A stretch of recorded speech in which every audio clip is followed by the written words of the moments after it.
Olá pessoal, semana passada aconteceu uma tromba d'água na Sicília, mais especificamente em Céfalo, uma praia da Itália. Isso aconteceu porque o clima está muito quente, semelhante ao clima tropical. E aí, essa diferença de temperatura entre a parte baixa da praia e a nuvem gerou a tromba d'água, que quando chegou no continente, na terra, se tornou um tornado.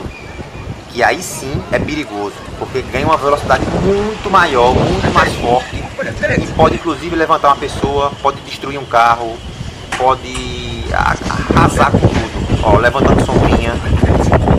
O grande perigo é quando vira um tornado que chega no continente. Enquanto está no mar é fraco, mas no continente a força é absurda. Pode arrancar poste, pode fazer uma vaca voar, pode levantar um carro. E foi impressionante o que aconteceu.